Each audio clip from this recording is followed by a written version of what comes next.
Welcome to Cast, the Catskills podcast, recording live from the Emerson Resort and Spa in Mount Tremper, New York, where we're celebrating the birthday of Ralph Waldo Emerson, the famed essayist, philosopher, and father of the Transcendentalist movement. Emerson was born 221 years ago on May 25, 1803, 65 years before Memorial Day was first observed. I'm Brett Barry, and this is Cast. Welcome to the show. Cast is supported by the Mountain Eagle, covering Delaware, Greene, and Schoharie counties, including brands for the local regions such as the Wyndham Weekly, Schoharie News, Cobleskill Herald, and Catskills Chronicle. For more information, call 518-763-6854 or email mountaineaglenews@gmail.com. And by Briars and Brambles Books, the go-to independent book and gift store in the Catskills. Located in Wyndham, New York, right next to the pharmacy, just steps away from the Wyndham Path. Open daily. For more information, visit briarsandbramblesbooks.com or call 518-750-8599. This episode is supported by Hanford Mills Museum. Explore the power of the past and learn about the ingenuity of the historic milling industry. Watch the water wheel bring a working sawmill to life. Bring a picnic to enjoy by the mill pond. For more information about scheduling a tour or about their 2024 exploration days, visit hanfordmills.org. Emerson's classic essay, titled Nature, posited that scientific inquiry and spiritualism are not mutually exclusive, and that our connection to nature can reveal universal truths and insights into the divine, with or without organized religion and church-going. And this from a Harvard Divinity School grad and Unitarian minister. His essay turned heads, and it, along with other essays like Self-Reliance and The American Scholar, inspired the likes of Henry David Thoreau, Walt Whitman, Emily Dickinson, Margaret Fuller, and even the Catskills' own John Burroughs. To help understand Emerson's impact then and now, and why he's still worth celebrating, I'm joined by Leslie T. Sharp, a student of ancient Greek with undergraduate and graduate degrees to show for it. She credits her dad for the encouragement to pursue such a major, and this is important because, as we'll hear later in the show, Emerson was also a special guy with progressive views and a generous spirit. Leslie was named one of the 50 stewards of the Catskills by the Catskill Center. She's the former VP of the New York City Audubon Society, and she's the author of The Quarry Fox and Other Critters of the Wild Catskills, with a companion audiobook narrated by Leslie and produced by Catscast's parent studio, Silver Hollow Audio. She's also one of my biggest fans and a good friend. Welcome, Leslie. Thank you, Brett. I am one of your biggest fans. Sitting to Leslie's left is another good friend and another steward of the Catskills, Bill Burns. So in other words, 4% of the Catskill stewards are right here. Bill is the author of several locally focused books, including a Catskill catalog and I Was Corning a Beaver Like You Do, Joe Hewitt, John Burroughs, Mountain Culture. Generations of Catskills kids had Mr. Bill Burns as a teacher, and he's known by many graduates of Margaretville Central School and Onteora High School. Bill was also the president of the John Burroughs Woodchuck Lodge, where I first met him, and even though he pulled me onto that board and then left it, we're still on very good speaking terms. Bill has a PhD in rhetoric and linguistics, and he's never once asked me to call him doctor. Welcome, Bill. Thank you. Thank you. And finally, to underscore today's Emerson program, we're joined by Catskiller Steve Kester, whose band Two Dark Birds was recently hailed as poet grade and quietly experimental folk music. Their fourth album, Reservoir, was created as a soundtrack to Nina Shengold's book Reservoir Year and is described as woody, watery, meditative, deeply Catskillian. Steve also led the John Burroughs Memorial Locust and Wild Honey Mountain Orchestra, celebrating the works of John Burroughs through music. And even though he's not in the Catskill Center's first batch of Catskill stewards, his wife Jessie interviewed and wrote about all 50 of them for the companion book. Steve, welcome to the show. Thank you. So let's talk Emerson. Leslie T. Sharp and Bill Burns, there's a reason I asked you both to join us. Today, in 1877, Catskills naturalist John Burroughs wrote about Emerson, and in his book, Birds and Poets, there's an excerpt that says, "Where he is at all, he is entirely, nothing extemporaneous. His most casual word seems to have lain in pickle a long time, and is saturated through and through with the Emersonian brine. Indeed, so pungent and penetrating is his quality that even his quotations seem more than half his own." He also writes, "He is being, or has been, so completely absorbed by his times that readers and hearers hereafter will get him from 1,000 sources, or his contribution will become the common property of the race. Emerson appeals to youth and to genius. If you have these, you will understand him and delight in him. If not, or neither of them, you will make little of him. And I do not see why this should not be just as true any time hence as at present." So, if youth and genius aren't on my side, how accessible is Emerson to today's readers, and what are some of his lasting influences? And I guess, Leslie, if we can start with you to tell us a little bit about Emerson the man. Thanks so much, Brett. How many writers do you know have a resort named after them? This guy, here he was, as Brett just said, founded Transcendentalism. He was at the center of one of the most glittering literary circles that included, Thoreau, as we try to pronounce that name right, and of course, Walt Whitman. But who was this guy? And the first thing you need to know is that he called himself Waldo. And his family and friends called him Waldo. I think that's a very humanizing thing. But he wasn't in any way a mere man of the mind. He had such beliefs as the Transcendentalists did in goodness. I'm going to give you some quotes. I'd rather tell you about him through his quotes. "The purpose of life is to be useful, to be honorable, to be compassionate, to have it make some difference that you have lived and lived well." He placed, though, a high premium on laughter. I think people tend to see a figure like Emerson and wonder, what was this guy? He said, "To have played and laughed with enthusiasm and sung with exultation, this is to have succeeded." And his ultimate success was this, and this I find very moving, because this goes to the man's compassion. And above all, he was a very compassionate person. I mean, we don't want to give him sainthood, but he was pretty close. "To know even one life has breathed easier because you have lived. This is to have succeeded." The Transcendentalists, led by Emerson, were very strongly anti-slavery. And part of that is the core tenets of their belief was personal freedom and free will. They had had a reaction to predestination and original sin and all of that stuff.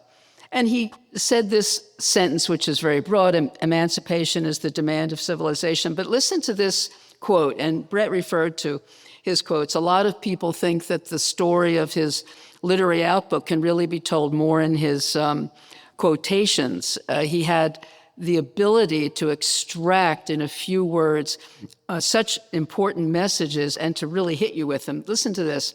"If you put a chain around the neck of a slave, the other end fastens itself around your own." And of all of the statements about slavery, it's not just talking about the effect on the enslaved, but how soul-destroying it really is for the slaver. And it's very clever. As a writer, I appreciate this so much.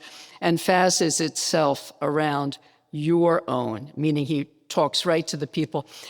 The Transcendentalists, as I said, were very fiercely anti-slavery.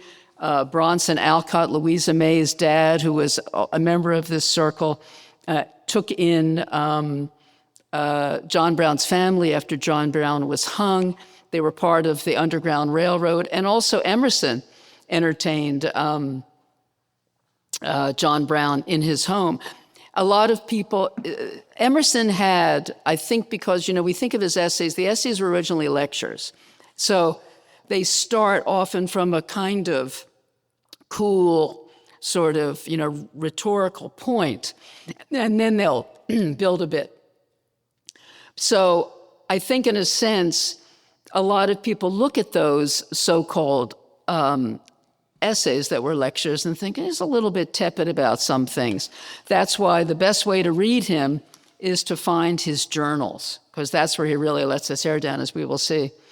One of the things that I want to talk about to a degree that isn't explored is his relationship with women, how they influenced him, shaped his attitude towards women's rights, and pushed him to support them. And it's the essay Woman is one that is not even put in the canon of essays to read, but it's very interesting.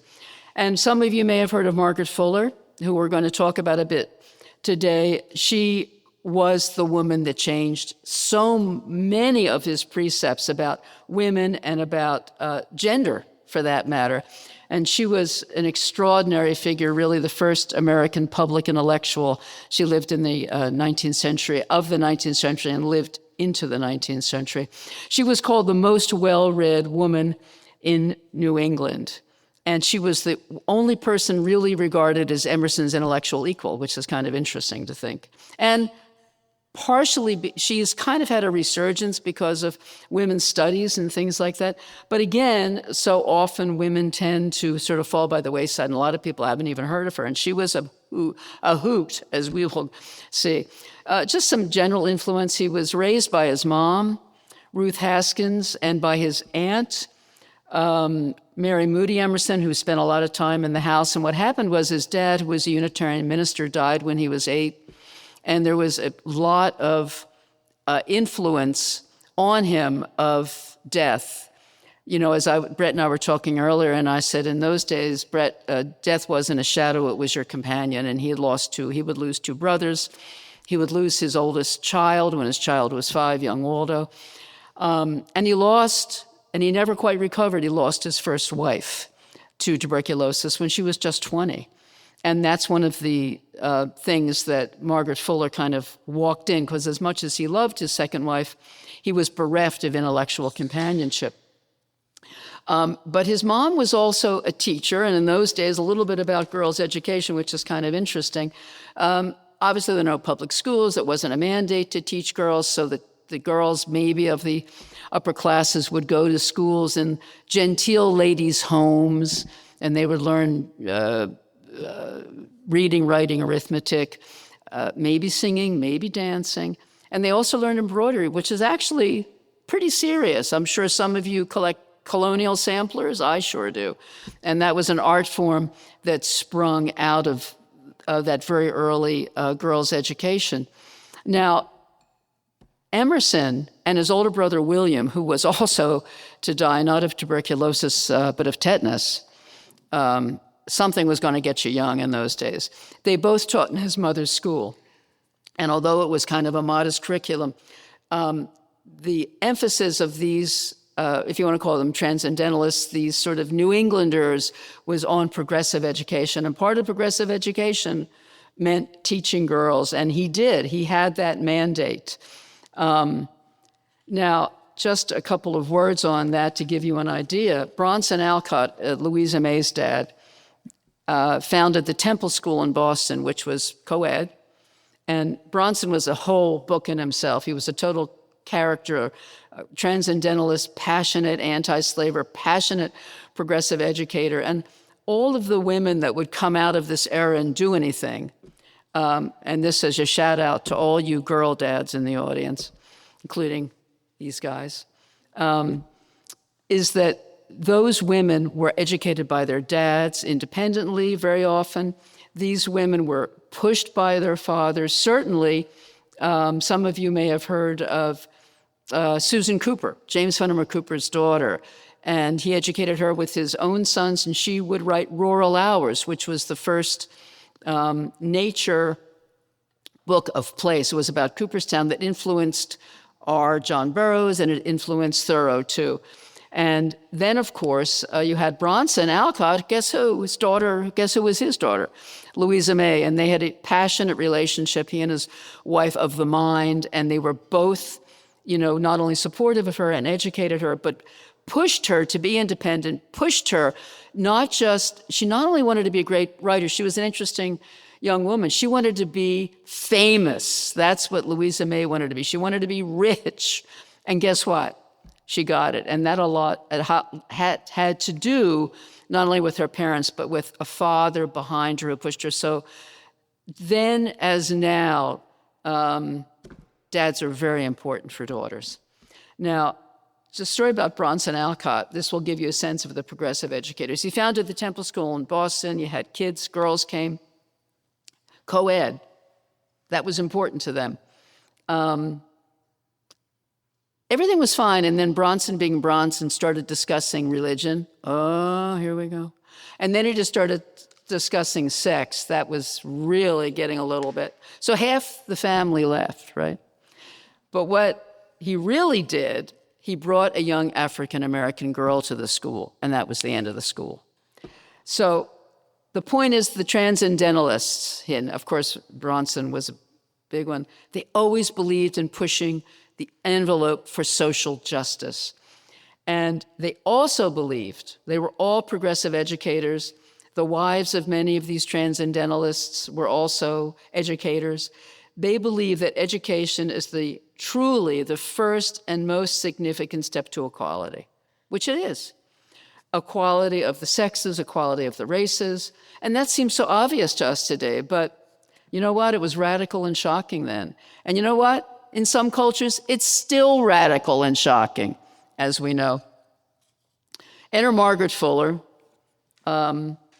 She was, by the time she entered Emerson's circle in I put it up a little bit here, 1835, he was already established as the sage of Concord. Now, he was only 7 years older than she was at 32, but it sounds like he was so much older. And she was 25. And as with most women, her dad had educated her. She was reading at 4. She was a prodigy. She knew Latin and Greek. And thank you for giving me my Greek credits. No one ever talks about that. I forget too. And she taught her French, German, Italian. She was versed in philosophy. And she was a student of pure mathematics. She clearly was a wunderkind. And she wanted to meet Emerson. And Emerson would invite people to his home. And they didn't just come for tea, they stayed for like 3 weeks. And of course, we know that Thoreau, and this is part of Emerson's generosity, Thoreau stayed as this tutor and the handyman. Don't you love the idea of Thoreau as your handyman? I guess I really shouldn't make fun of that because the guy did build his own cabin, didn't he? But I don't know, it just really cracks me up, that idea. And so what happened was that Emerson had heard her reputation. She was so erudite for such a young person. And he also read her translation of Goethe's Tasso. So I'm just going to sit down and spend a couple of days translating Goethe. That's what Margaret Fuller was. He also was intrigued by this quote. And this will give you a hint. He read this quote of hers: "All the marriages I have ever known were a mutual degradation." And Emerson was very taken with her, well, her originality, can we call it that? The truth was, he himself was sorrowing in an intellectually unriveting marriage. His wife was lovely, but he didn't have that connection. And he would bond with Margaret in a way that he would with no one else. Now, he's very circumspect in his essays or his lectures. But in his journal, he's another person. And he wrote this in his journal, one of his journals, and when I read this, I almost cried. Too involved with this guy. "Most of the persons whom I see in my own house, I see across a gulf. I cannot go to them, nor they come to me." I mean, that's kind of heartrending. But Margaret, with her glittering intellect, she bridged that gulf. She became the first woman member of the Transcendental Boys Club. I added boys. And that was something that he would move out of because of her. Now, this is Emerson. Now, we know Emerson, the measured. This is what he wrote to her in a letter. O divine mermaid or fisher of men, to whom all gods have given the witch hazel wand, I am yours and yours shall be. Can you imagine Emerson saying that? Well, he did. Margaret was really fire to his water, but he would recoil from her intensity and the intimacy of their correspondence. He wrote in his journal, "There is no terror like the terror of being known." Now, for Margaret's part, this is what's so interesting about her. 100 years before Virginia Woolf, 100 years before Simone de Beauvoir, she experienced friendship and romance, much as she did male and female, in a non-binary way. She denounced the duality of gender. This is in 1830s, remember, and insisted that, quote, there is no wholly masculine man and no purely feminine woman. Can you imagine saying this? Now would get her in trouble. The boundary she noted in her groundbreaking Woman in the 19th Century, which was the first great work of feminism and the first great work of feminism until The Second Sex, de Beauvoir. She wrote, the boundary between male and female is porous.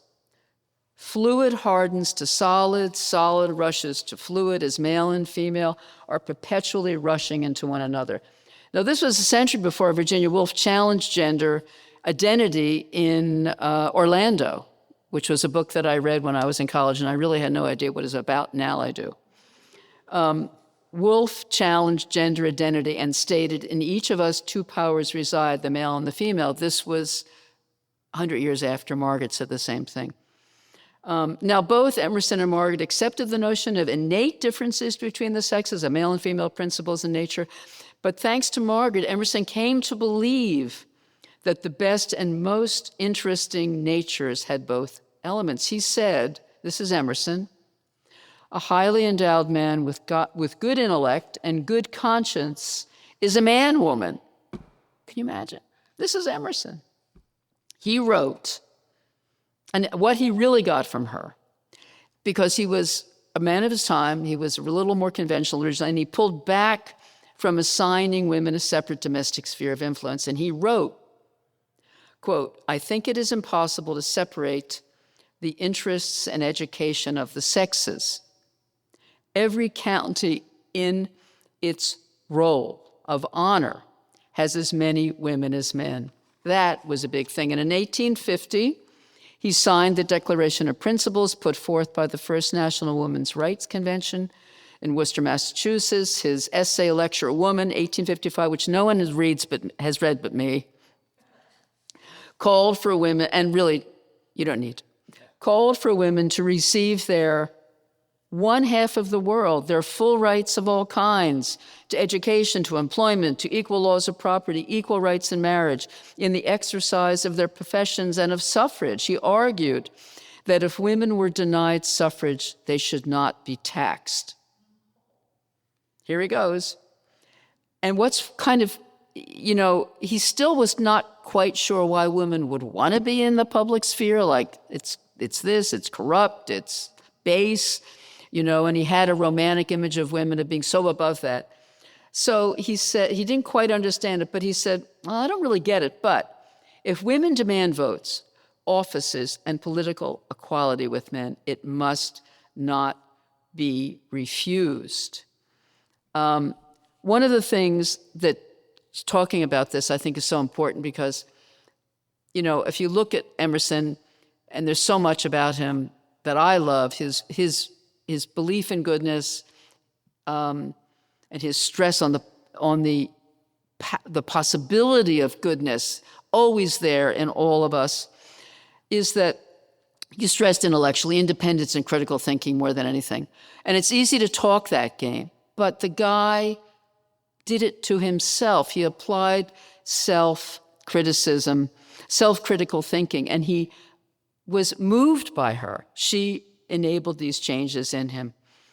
And in 1840, when Margaret was 30, he appointed her the editor of The Dial, which some of you may know was the first magazine in this country that was independent of a university, of a religious organization, whatever.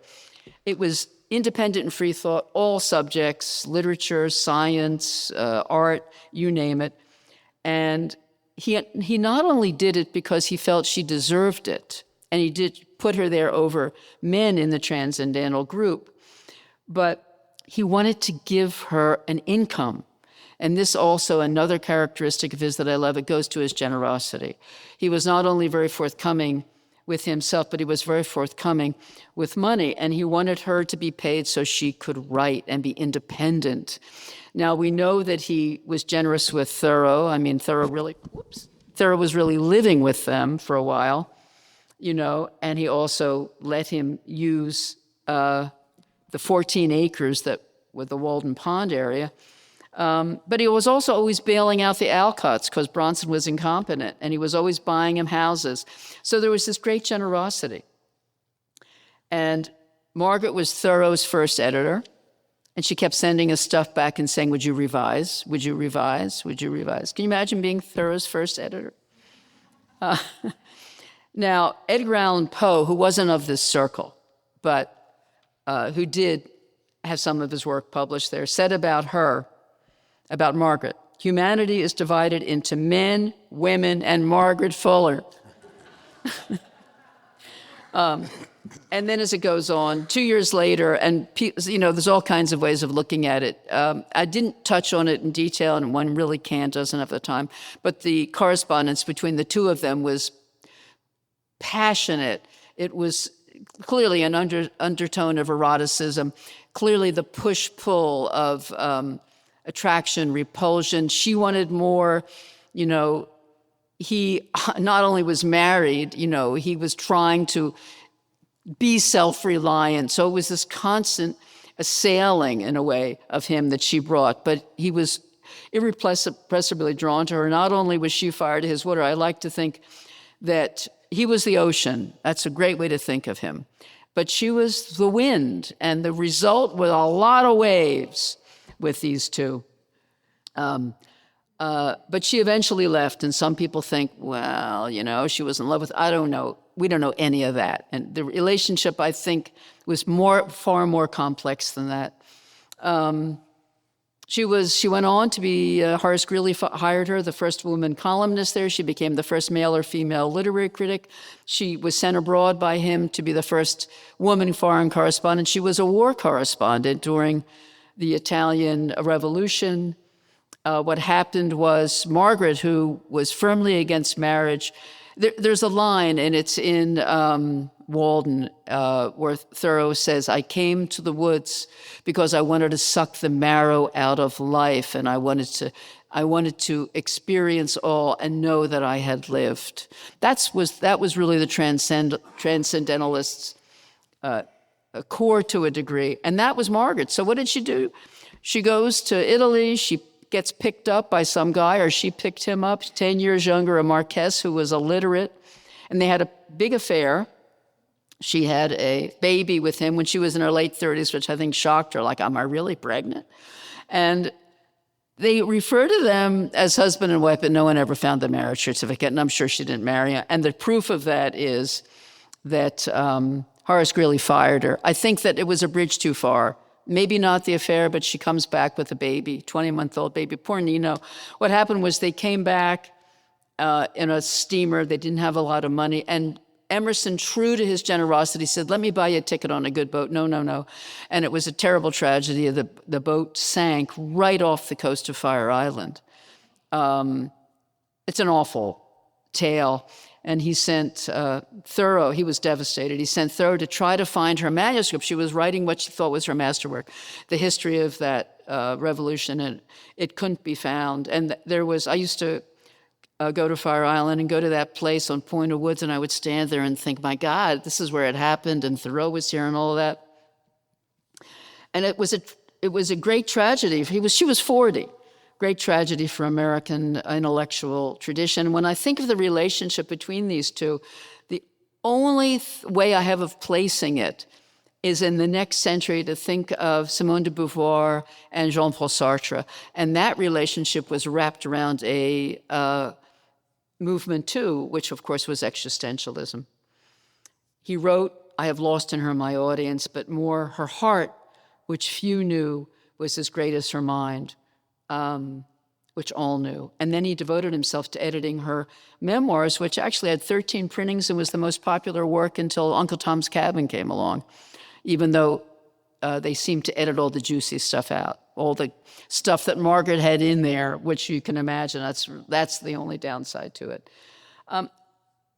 In terms of her death, I just want to say one more thing about him. You know, we've seen his goodness, we've seen his intellectual honesty and ability to be, self-critical, and we've seen his generosity.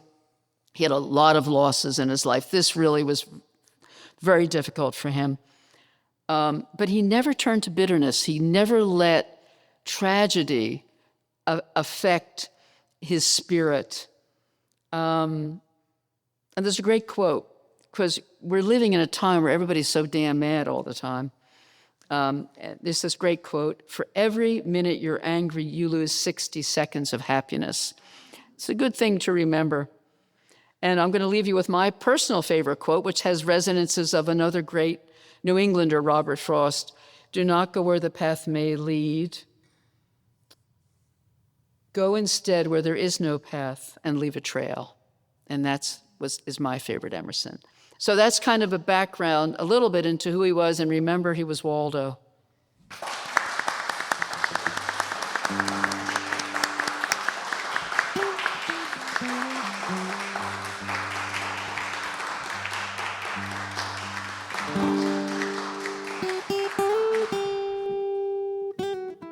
When John Burroughs, our hometown boy, started writing, he got his first break in the summer of 1860 when the Atlantic Monthly, a fairly new publication, accepted his essay called Expression. And the editor found the essay very similar to Emerson's work, and it was thought that maybe he had plagiarized his longtime acquaintance.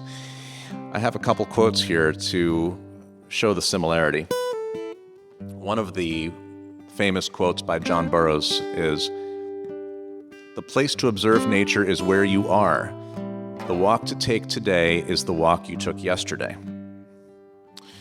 You will not find just the same things. Both the observed and the observer have changed. The ship is on another tack in both cases." Let's go to Emerson. Emerson says, "To the attentive eye, each moment of the year has its own beauty, and in the same field it beholds every hour a picture which was never seen before, and which shall never be seen again." He also writes, "Nature is made to conspire with spirit to emancipate us.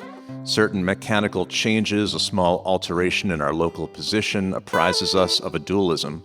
We are strangely affected by seeing the shore from a moving ship, from a balloon, or through the tints of an unusual sky. The least change in our point of view gives the whole world a pictorial air." And one more quote from another essay called The American Scholar, where he says, "Man is surprised to find that things near are not less beautiful and wondrous than things remote. The near explains the far. The drop is a small ocean. A man is related to all nature." So, Bill, talk to us about Emerson and Burroughs and transcendentalism, and what can you tell us? The three great influences on our hometown Catskill Mountain spirit, John Burroughs, were Charles Darwin, Ralph Waldo Emerson, and Walt Whitman. And from Darwin, he got his basing observation in observable fact, in dealing with nature as nature actually is, his scientific side. But Burroughs was the prophet of nature out the back door. So he was very much in the Emersonian spirit of being the, what would he call it, the transcendent eye, the invisible eye, that we see the nature that we see in a new and different way, because the present moment is always different from the past, which was a present moment that no longer exists. Emerson was very much about being in the present moment. And Burroughs was very much about being in the present moment, which is why so much, I was surprised, for example, to learn that Burroughs, one of his famous essays in The Hemlocks, which, you get at least I got the impression that he had gone to some hemlock stand distant in the Catskills, but distant from, he'd hiked in there, was actually a grove that was like a quarter mile from his house. Because it didn't matter the distance. The distance is in the fact that we're now in a different present moment. So Emerson was very much an influence on him. What he got from Whitman was lead with your personality. And Ralph Waldo Emerson, it's interesting that Emerson and Karl Marx were both born about the same time, about 1803 for Emerson, Karl Marx sometime around the same time. And so both were facing the same kinds of challenges, just as we face today the challenges of the technological communication, internet world, the AI world that we're now entering quicker than we thought we were going to. And how do we deal with that? They had just entered, when both of them were born, the new industrial age. Marx in Europe and Emerson certainly in New England. I mean, Lowell, Massachusetts was churning with water-powered textile manufacturing during the early part of during all of Emerson's life, in fact. And so looking for an alternative from that, Marx said, us. Emerson said, you. That was the big difference.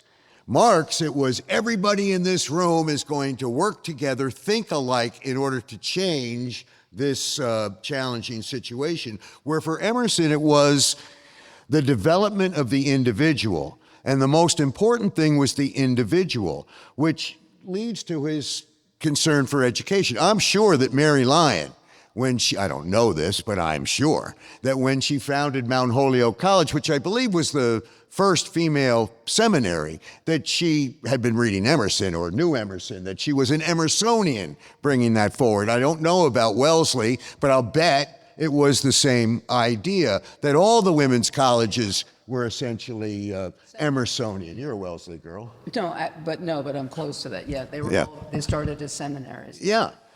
So this idea of the individual being the center of his philosophy. And I think for me, it's safe to say that Emerson was America's first philosopher. Now, if you go up to the philosophy department at Mount Holyoke and speak to the philosophy professor, she's going to say, oh, pshaw, Emerson is not a philosopher.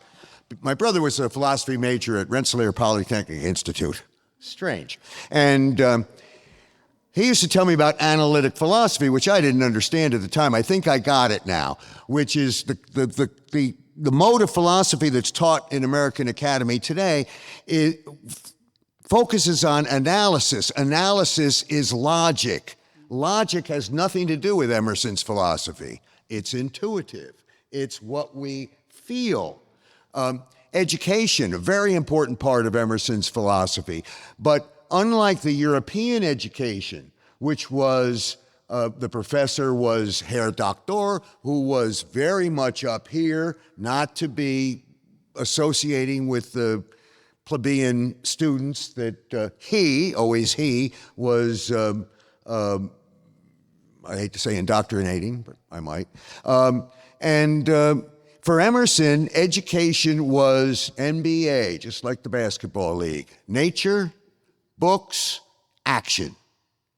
So now, knowing that, this quote out on the wall, something like, the book is always the same, it's the reader who's different, is right up there. That's Emerson right there, because every time we come to the book, we come to it in the present moment as the individual we are at that moment, and we make the knowledge with the help of the book. Emerson once wrote, and I think this says a lot about our present time, when everybody, you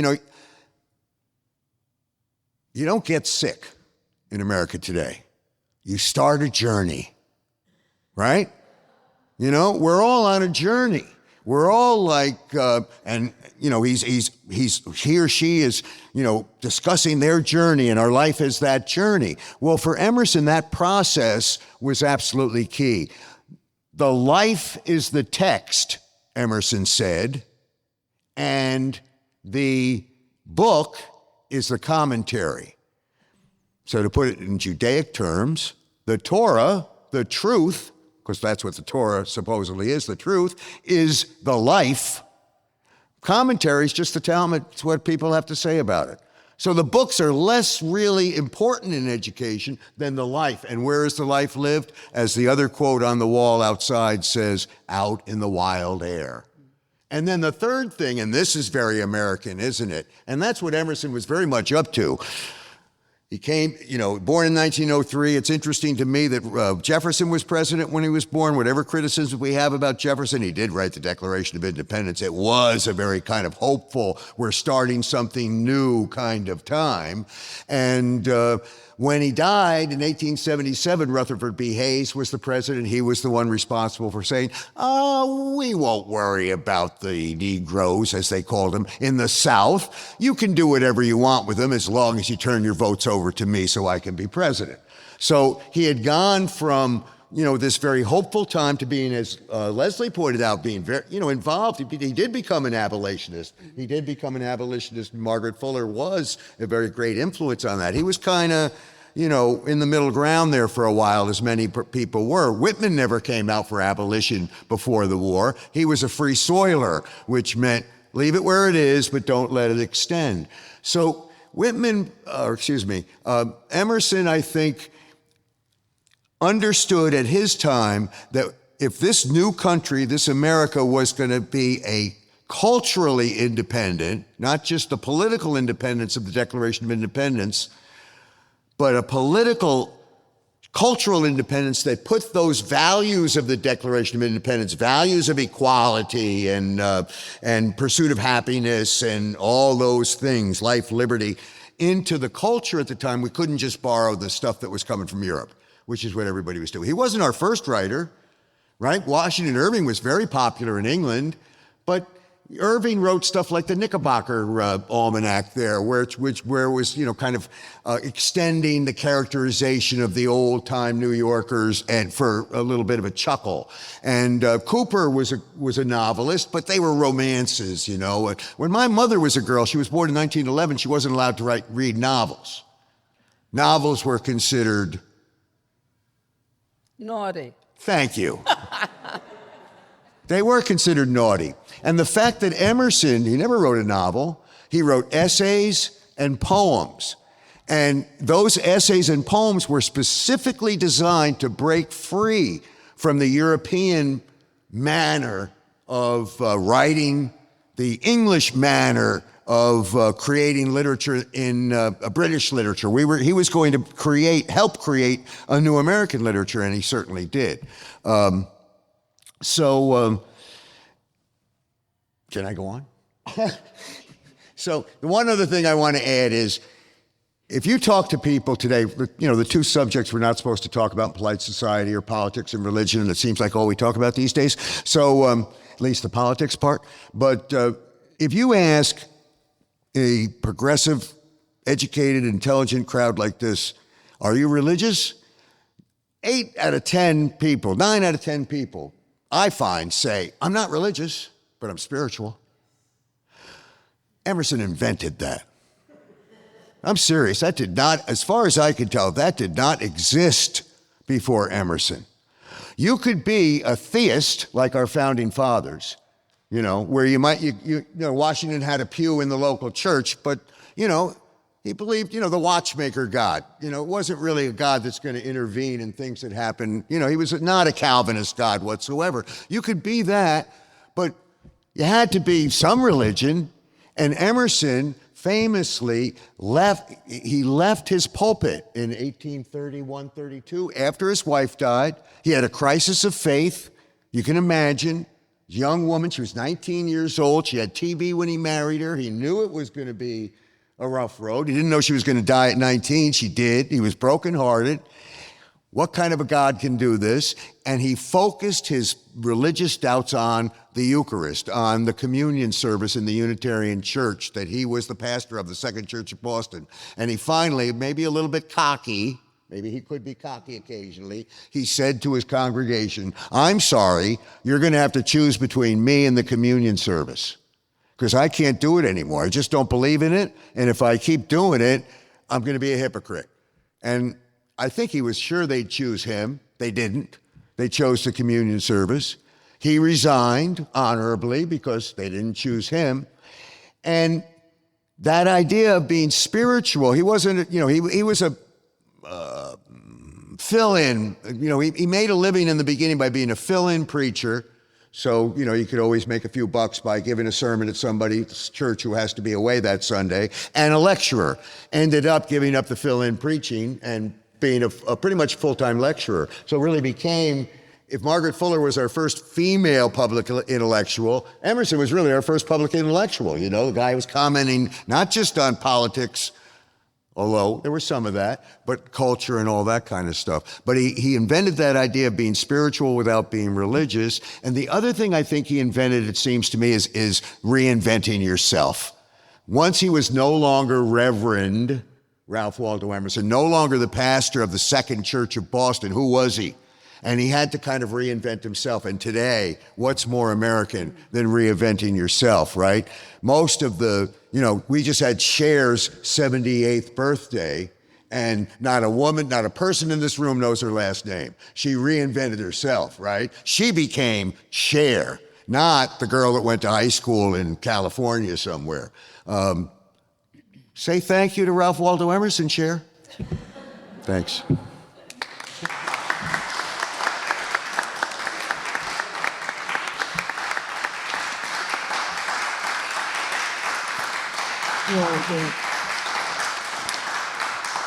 Thank you.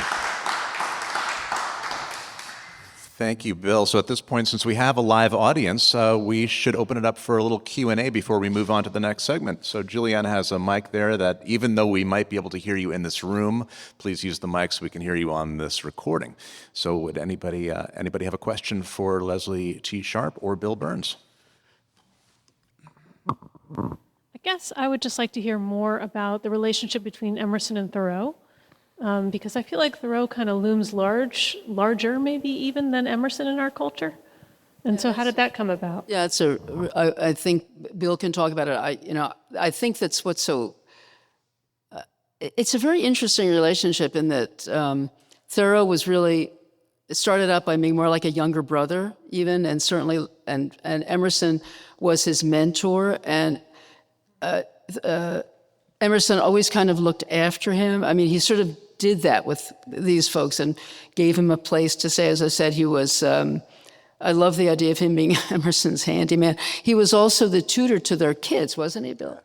Right. But what was really interesting was, people don't really know this, but Emerson himself spent 2 years in the woods, doing what Thoreau would do later, in a cabin writing. He did that before, when he was quite young, after he graduated from Harvard.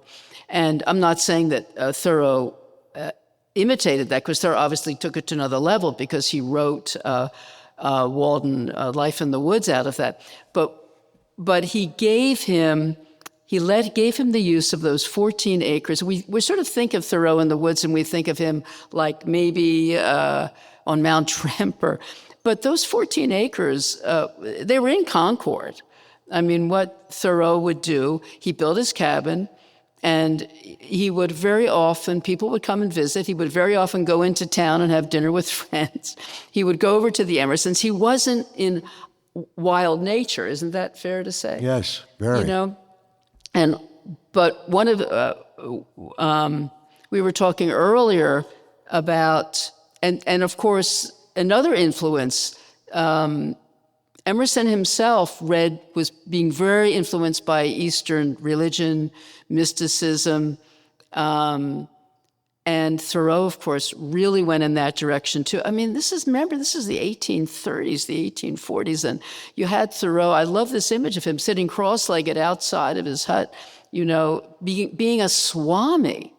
And he was moving towards so many of the principles of Eastern religion, including vegetarianism. He did come to the point where he basically, I think he said it about a groundhog, this life has no more value than my own.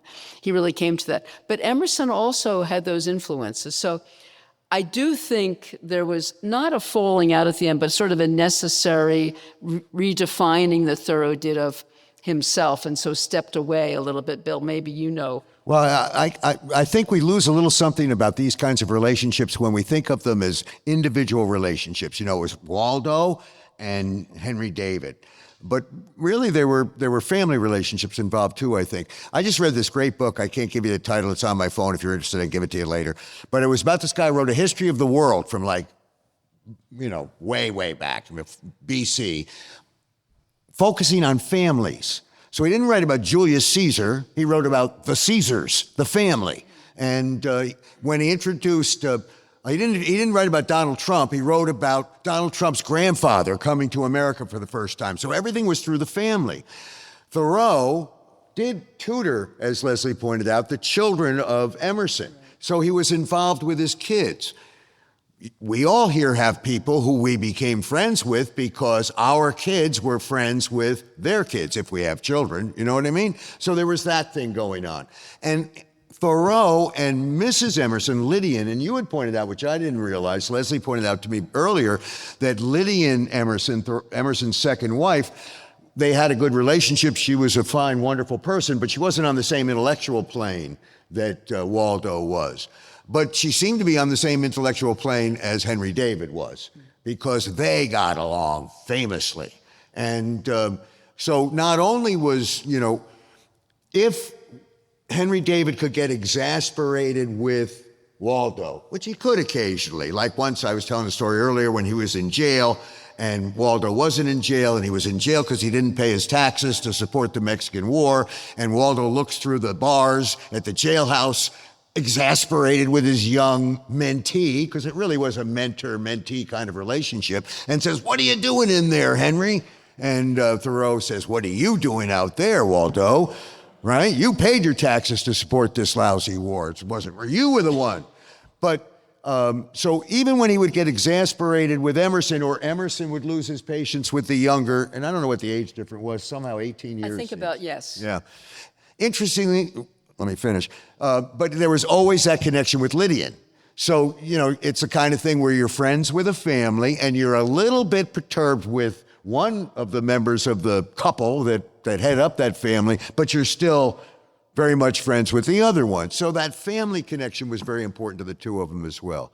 Yeah, I think also his attraction for Lydian, it's part, as you pointed out, it's the family thing, and being in the family, tutoring the kids, he really was like another child. And it was, if you read what Emerson said when I was talking earlier about Margaret Fuller and what, she brought the fire to him intellectually that his wife didn't have. And his wife was very threatened by her, by the way, because, she would come and she'd stay for 3 weeks, and the two of them would sit at the dinner table together talking, and they didn't mean to, but she was completely excluded, from that whole thing. And they would work across from each other in different rooms. And before young Waldo, before he died at 5, would carry notes back and forth. They had this kind of romantic, linkage. But Waldo wasn't looking for a mom. I think Thoreau, to a degree, was looking for a mom. And he was looking for that family structure because his whole life was so unstructured, which is one of the things that we love about him. He was such a wild man in a way. And of course, he died very young, and he died of tuberculosis. He was 42, I think, another one, and it was another loss that he experienced. Interestingly enough, Walt Whitman and John Burroughs were close friends, about the same age difference as Emerson and Thoreau. And there too, it was the family, the wives that get left out of the history book, So yeah. Lydian Emerson was very important in the relationship between Ralph Waldo and Henry David. Well, Ursula Burroughs, John Burroughs' wife, was very important in the relationship between John Burroughs and Walt Whitman, because if you know anything about John Burroughs, he was not a good husband, and he was not. No, I'm laughing. Yeah, sorry. I'm laughing because Walt Whitman, of all people, scolded him on being a libertine. Exactly. And so if Walt Whitman's scolding you, you're in trouble. Exactly. And whenever there would be difficulty between Ursula and John, Walt always took Ursula's side. Saw that in that marriage, he felt that John was the one who was messing up, not Ursula. And, they had brunch, what we would call brunch together. I don't know if mimosas were included. Every Sunday, when Burroughs and Ursula were living in Washington, D.C., which was from 1864 to 1873, 9 years. And the whole reason that Burroughs went to Washington, not the whole reason, he also wanted to find a job that would allow him to work for the government and for the government's purpose of defeating the South without joining the Army, which he didn't want to do. But he also went down there to meet Walt Whitman, because he'd read in the paper that Whitman was in Washington, D.C., tending to the wounded, and Burroughs wanted to meet him. And Burroughs, if you've ever seen that picture that Burroughs had taken a photograph in Chicago when he was like 22 years old, before the beard, of course, the beard he grew in tribute to Whitman, and I swear, when I got to Margaretville in 1971, we all wore beards and sideburns and all, it's 1971, and the guys from Roxbury wore longer, fuller, less trimmed beards than anybody from the surrounding towns, and I swear that was still the influence of John Burroughs, who'd been dead for exactly 50 years at that point. I believe that, and I will until I die. But anyway, before the beard, which was a tribute to Whitman, Burroughs was a really handsome young kid. And of course, that might have spurred some of Whitman's interest as well, although there's no evidence that Burroughs returned any of that, although he had great affection for Walt. I think one of my favorite, I think Burroughs so loved his work, he called him Jesus Christ on earth. As did a number of people. Right. Yeah. Now, that might have been a little, hyperbole intentionally, but he adored Whitman, and he was a great champion of Whitman. And of course, Emerson was Whitman's great champion, too. Yes. Yeah. Everybody seemed to know each other back then. Yeah. That's what's so totally cool about this, But the difference was they knew each other, but they don't seem to have all been sleeping with each other. Now it would be, they don't know each other, but they're all sleeping with each other. And people will say, well, was Burroughs a transcendentalist? Well, there was a self-identified transcendentalist in Columbia County named Benton. I don't remember his first name. And Burroughs would visit with Benton, but Burroughs never called himself a transcendentalist. Although when you look at the spiritual views of Burroughs, which are very much tied up with nature, and there is that sort of pantheistic sense in him, in many ways he was. But what did Emerson teach? He taught, don't follow somebody else's school of thought. Don't, you've got to have your own original thought at each time. So calling yourself a transcendentalist maybe makes you not a transcendentalist, because you've identified with somebody else's school of thought. Did that answer your question? Juliana, can we get a microphone over here, please?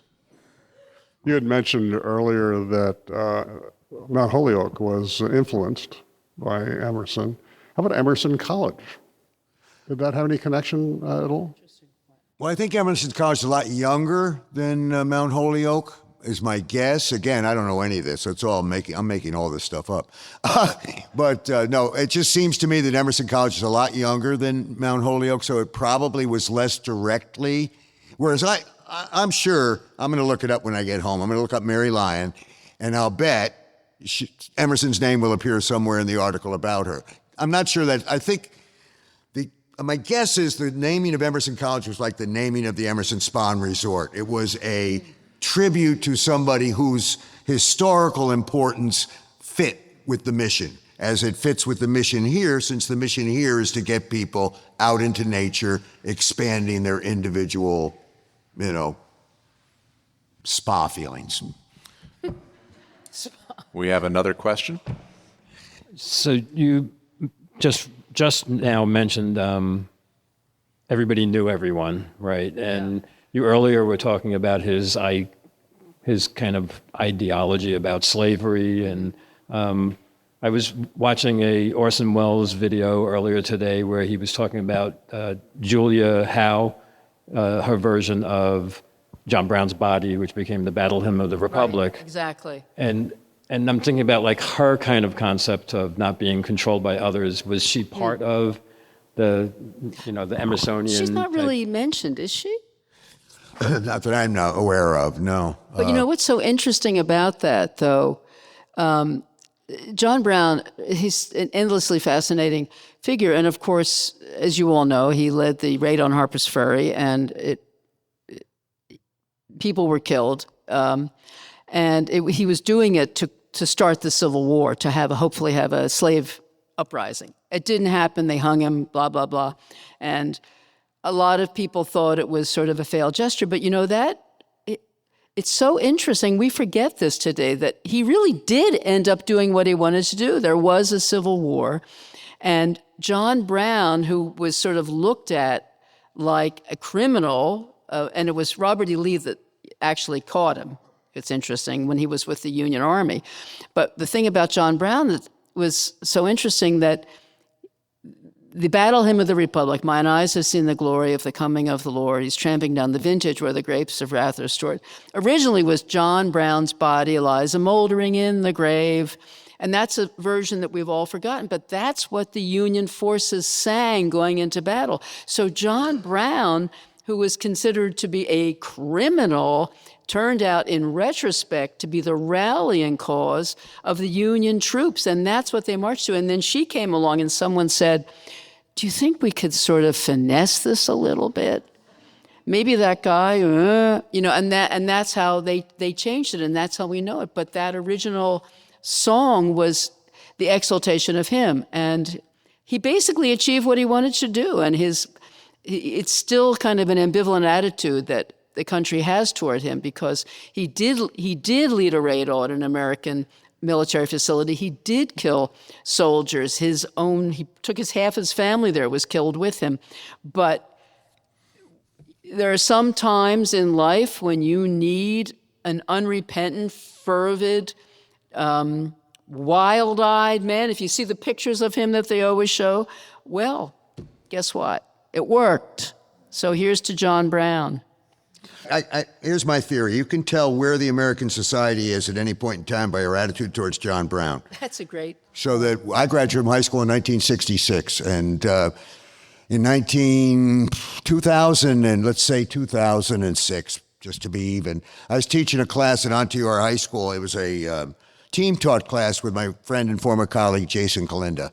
And he's doing the social studies, I'm doing the English, but we're really doing everything together. And now it's time to turn towards the Civil War, and he turns towards John Brown, one of the great heroes of America. And I'm like, what? Huh? Because when I was in school, John Brown was a criminal. Right, exactly. And but when Jason was in school, and when some of you were in school, some of the younger ones here, John Brown was a hero. And today I think John Brown is seen as a hero, because I think that's where America is today. But much as we look back at, the 60s, we hadn't caught up with John Brown yet. I'll tell you that. He was still a bad guy. And what will he be in 50 years? I don't know. Some of us will be around to tell the rest of us who aren't. So yes, please. Jonas? Hi, I'm kind of curious about the Thoreau Emerson thing in a specific way. So, like, my sense of reading Thoreau is that, at least especially in the later years, that there was this sort of line between him and Emerson that they couldn't quite ever piece together, and that was that Thoreau. It seems to me that he was. His hatred of humanity almost kind of was his contribution in a way to transcendentalism, in which, and you kind of get the sense that he's always going towards nature and farther away from humanity. Whereas Emerson, his idea of transcendentalism was using nature as a way to build sort of civilization and society around sort of the archetypes within nature, as opposed to Thoreau, who almost wanted to escape the sort of shackles of being part of society. Would you be able to comment on that at all? I personally think that's exactly right. Right. That Agreed. I don't believe. Well said. I'm not a big Thoreau guy, to tell you the truth. And John Burroughs was not a big Thoreau guy. He was constantly being compared to Thoreau, and he did not see the comparison. So there was a lot of competition and there jealousy was a lot of competition. because Thoreau got the credit too. Right. Thoreau, to my way of thinking, Thoreau was not going into nature. Thoreau was leaving society. That's what he was all about. And he was, the very fact that he didn't really go into nature. He was at Walden Pond, which was a plot of 9 acres that was owned by his friend Emerson. And I think he went to have breakfast with Lydian probably every morning. Right. He spent a lot of time with Lydian. He was always going into town. So much of Walden is about counting nails. Isn't it? Right? Isn't it? I built this cabin with this carton of nails, and it was really about this being self-sufficient thing, and less about using the NBA, National Basketball Association, and nature, books, and action. I guess Henry David could say that, he's in nature by being out in that cabin. He's got books with him, and his action is simply being out there. But I don't think, as you pointed out, Jason, it was that same idea of using your immersion into the natural world for personal growth. It was more like, I want to get away from this corrupt society. But, if you look at all of these guys, if we look at Emerson and if we look at Burroughs, of course, and we look at, I guess we have to pronounce, this is Thoreau, we're supposed to pronounce it that way. Who is the one that has the most lasting influence? I think who is the one that people hearken to? I think it's got to be Thoreau, partially, because of his experience in jail and how. Remind me the name of that wonderful essay that he wrote. Civil Disobedience. Civil Disobedience. That essay. Really, if you think about the ripples, if you think about everyone, Gandhi, if you think about Dr. King, who was reading that. So many people were so influenced by that he, in a way, I don't think Emerson had the temperament to sort of step outside, and this is not a criticism, but Thoreau didn't care. And he didn't like society, and he didn't like society because of these criticisms of society. He thought it was unjust, not just the taxation for some stupid war, but he thought everything about it was unjust. And he's the one, I think, that endures more than anyone. Not that he's easy to read, God knows.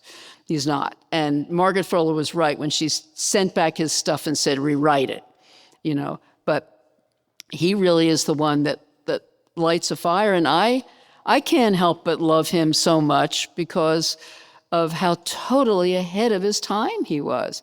And he was another one who changed and who grew. But I think if you look at the lasting influence, and I do think Civil Disobedience still stands as maybe his greatest contribution. Think of how it changed. It's Gandhi and India and Dr. King here. That's pretty impressive, And that is, this podcast is fantastic. And what's brought us all here, and I'm seeing the big picture, to the Catskills, right, is the philosophy of Emerson. To get out here in nature, enjoy what we have, not get caught up in the daily grind of human activity. Right. Thank you. Thank you. Thank you.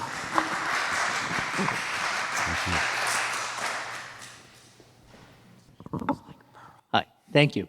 The comment about everyone knowing each other, a name that just popped up in my mind as that didn't come up in any of these conversations was Frederick Douglass.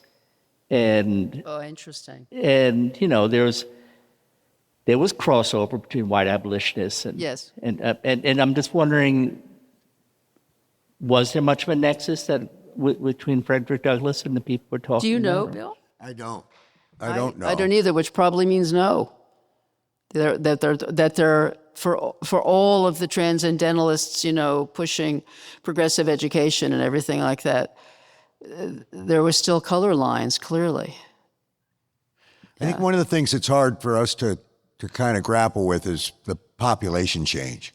Yes, everybody knew each other, but there were so many fewer people in America, and America was such a smaller place in terms of, we were not a continental nation at that time.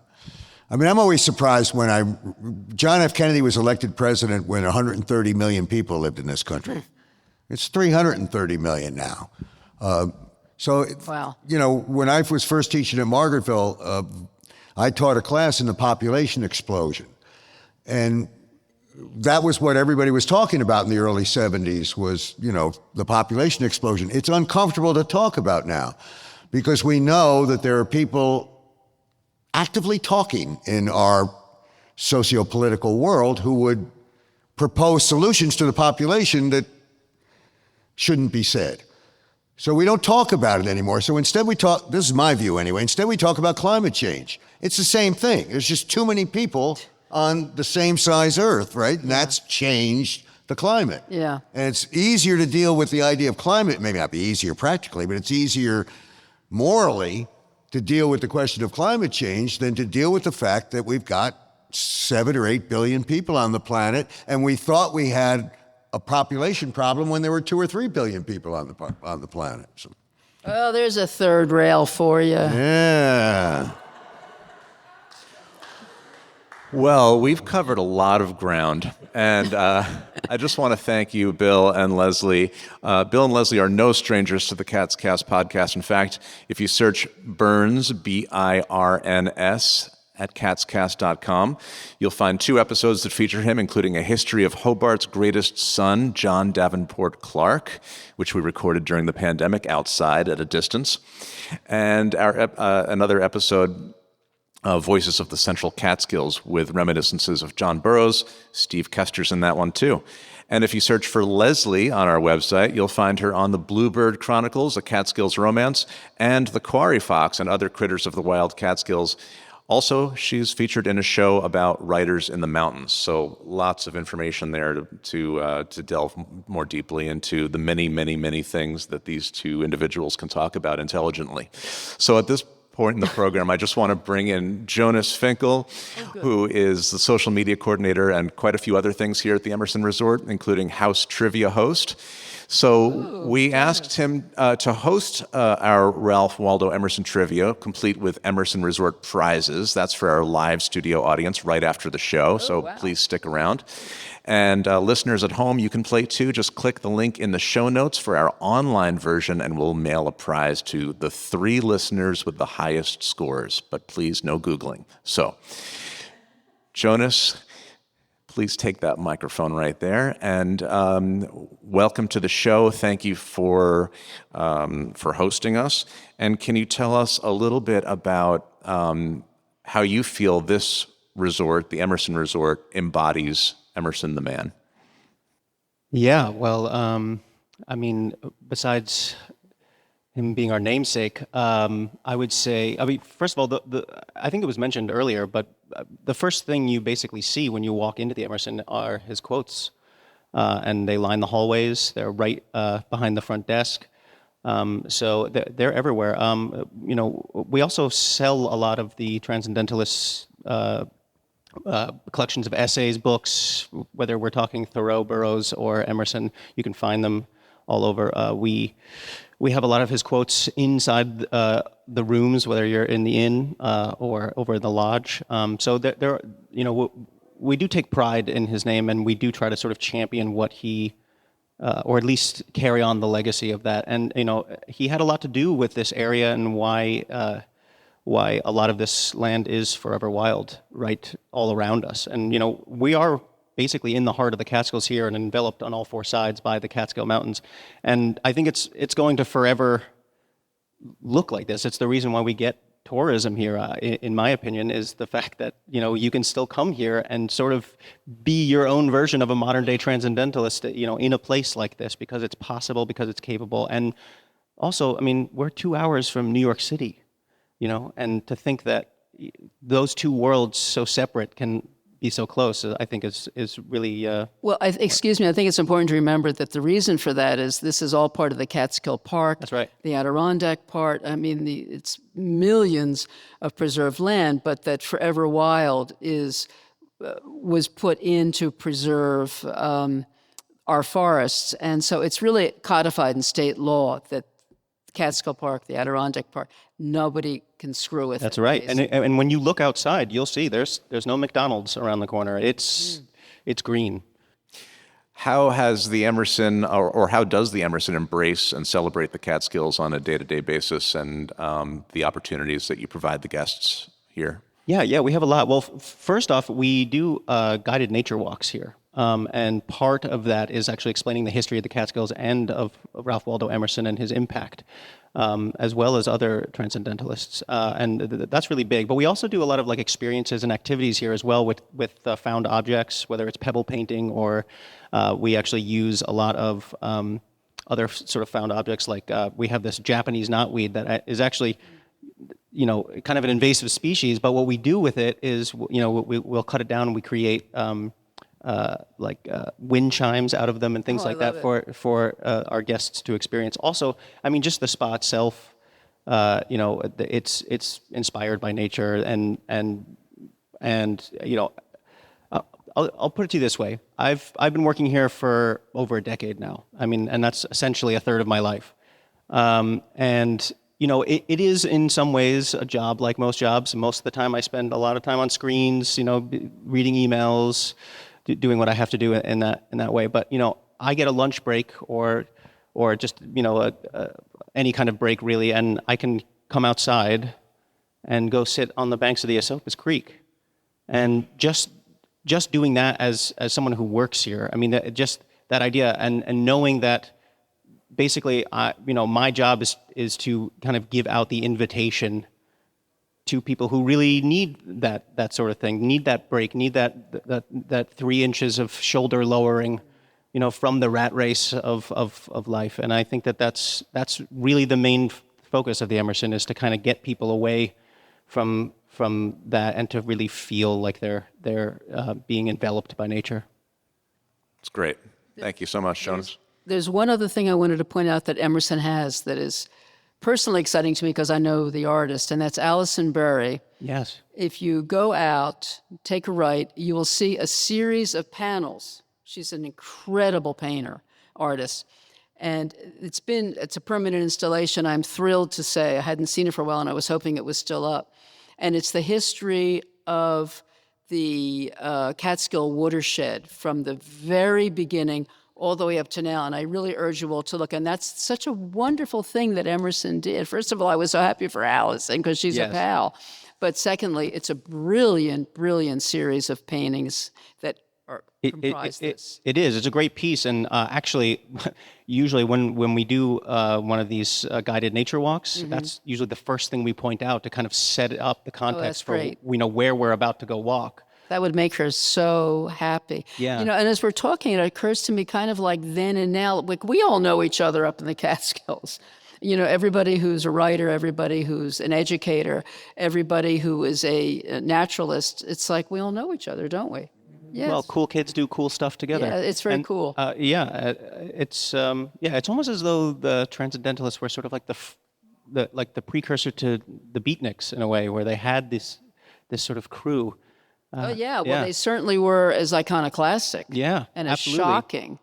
Maybe even more so in their time, in a way. I mean, you were talking about Emerson and religion, and of course, one of the things he did, he gave the commencement address at Harvard Divinity, in which he announced that Bible stories are all no miracles, just stories, and Jesus was a great guy, but he wasn't the Son of God, and that was the end of it. So, I mean, they just were always moving in a progressive direction. Not that's necessarily progressive. They were pushing the envelope all the time. Yeah. And I think literature has always, strangely enough, been moved by small groups of people. I mean, the beats were not unprecedented, so it's always these small groups of people that end up doing something different, but together, so that it's not just one voice, and that ends up changing the direction of American literature. And one more thing I wanted to add about sort of what we do here at the Emerson Resort is if you walk outside there and go down about 40 yards, you'll see we have a stream buffer garden. And that's something that we're really proud of and working towards. It's basically trying to get a lot of the natural species, plant species that's that were great. here originally in and to be able to help pollinate once Yeah. again. And you can actually walk through those. They're really nice. They have a little trickling stream in there and that's everything so like nice. that. But and the flowers will change constantly, over time. But you'll see honeybees, you'll see these butterflies and everything like that. And you can see that it is actually working. And we're actually trying very hard to get this Japanese knotweed out of the way. So I know. I wish you could come and take all of our Japanese it seems to knotweed. be a plague on everyone around. It's the the Esopus, biggest single problem, we know as the naturalists and environmentalists is the, invasive species, which is why our hemlock forests are now struggling. That's a whole other story. The woolly adelgid and that insect that's preying on them. So that's the single biggest thing. But we keep fighting, and we'll find answers because we're going to be optimistic like Emerson. Yes. It's also a great hot tub. It is a good hot tub. That's Right, true. There you go. And you just need to make more wind chimes, more wind chime. Yeah. We've got plenty of wind chimes, actually. I bring them home to my daughter all the time, too. It's a lot of fun. Well, thank you again, Jonas, for having us here in this Thank you, great room, Jonas. Oh, it's which our is pleasure. called the Great Room. And at this point in the program, we're ready for a performance of original nature-inspired selections by Steve Kester of Two Dark Birds. Take it away, Steve. Wachen Sie auf, it's 6 a.m. It's time to brew a pot and get that motor humming again. You roll out of there, toss-o that hair. You look like a werewolf, escaped from some poor kid's nightmare. You make the train, it's no great pain, just a million small wounds that bleed you to the cold grave. Oh, come on, Dave. Remember that day deep in the woods, the white birch at your feet, thrust towards the sky, open your eyes for the first time. And time fell away, and you fell away. It's hard to explain. You weren't you anymore. You long to go there again.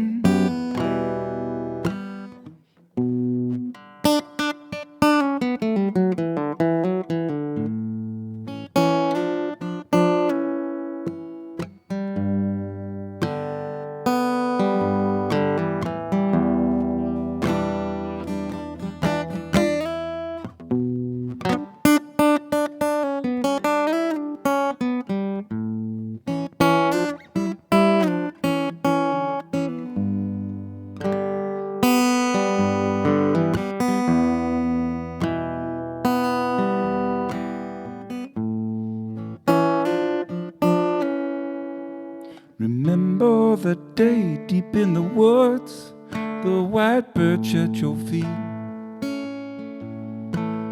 thrust towards the sky, opened your eyes for the first time. And time fell away, and you fell away. It's hard to explain. You weren't you anymore. You long to go there again.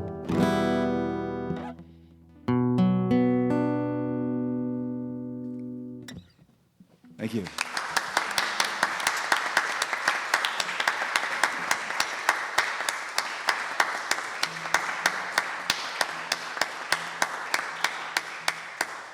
Trying to pick a couple songs here that are Emersonian. That one was White Birch. That seemed to fall fairly squarely in the crosshairs there.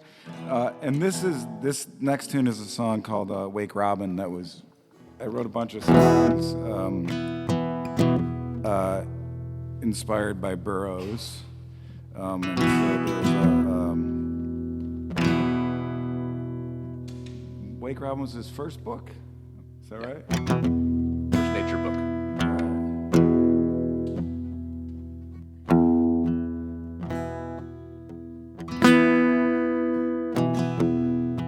Wake Robin,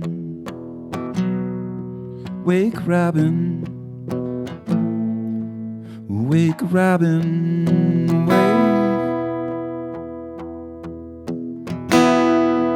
wake Robin,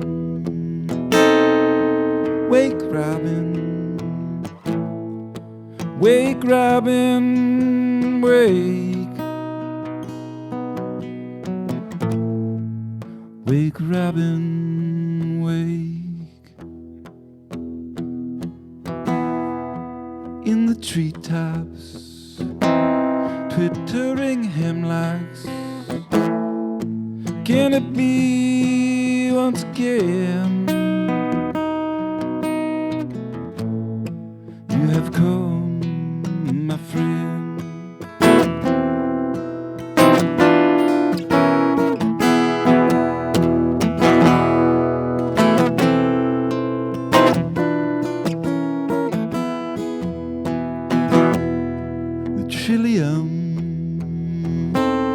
Prodigal son,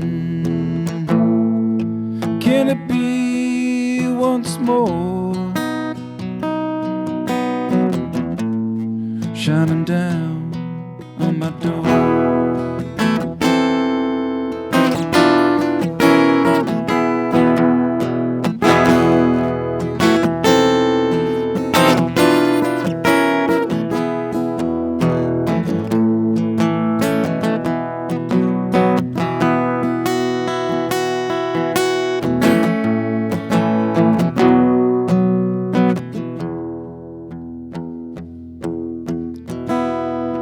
Wake Robin, wake Robin, wake Robin, wake. Wake Robin, wake Robin, wake Robin, wake. Wake Robin.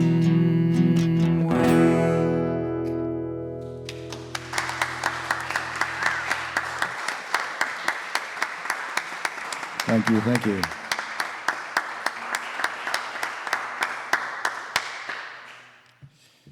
And the last song I'm going to do here is called, this is a new song, a recent song for me,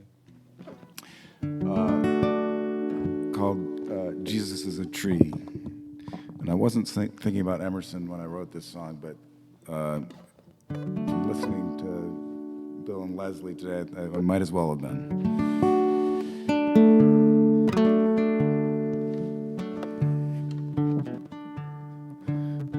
Jesus is a tree, and we stuck him in the dirt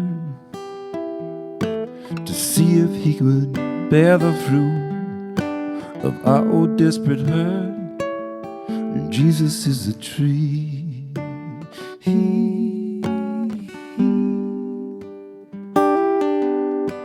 Now Jesus is the spring, in which said our little prayers through the dying winter months and the cold, dark, desolate years. Jesus is the spring.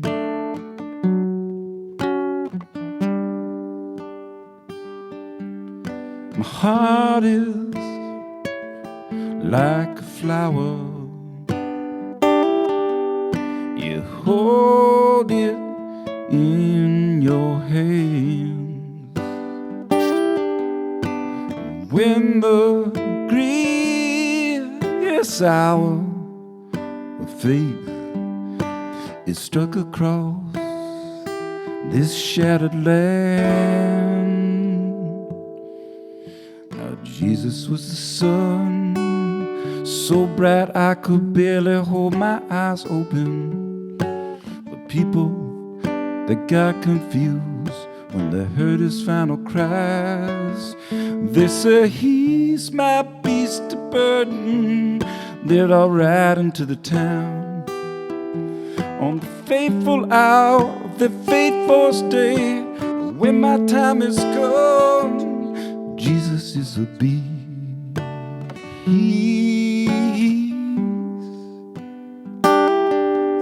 Your heart is like a flower. I hold it in my hands. And when the grievous hour of fate is struck across this shattered land,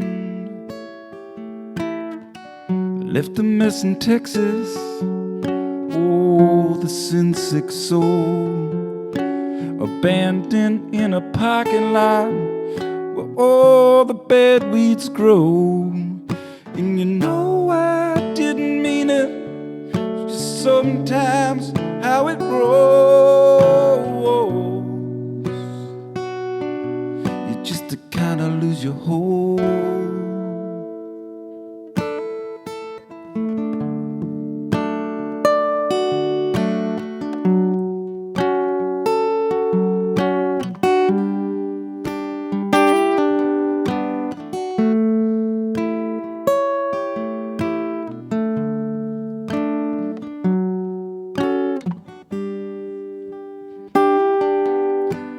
Jesus is a tree, and we put him in the ground to find again what once was lost, or to lose what once was found. And Jesus is a tree.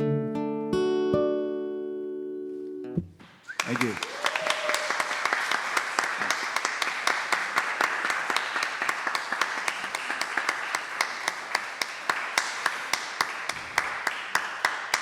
Steve Kester, thank you.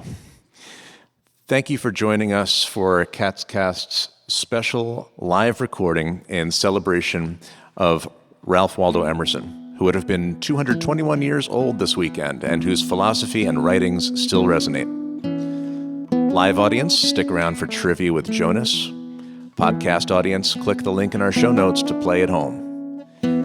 Many thanks to Steve Kester, Leslie T. Sharp, Bill Burns, production assistant Juliana Merchant, announcer Campbell Brown, and the Emerson Resort and Spa for hosting this event and supporting our guests and audience with gift certificates and prizes.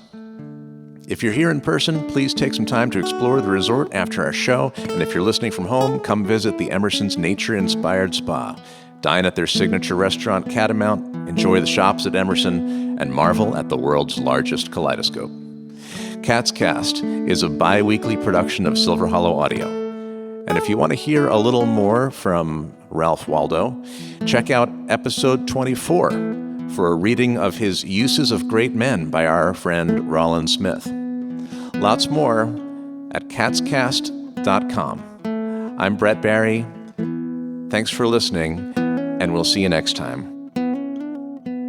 CatsCast is supported by a generous grant from the Nicholas J. Juriad Family Foundation and by listeners like you. If you'd like to make a donation, you can do so at catscast.com. Thank you.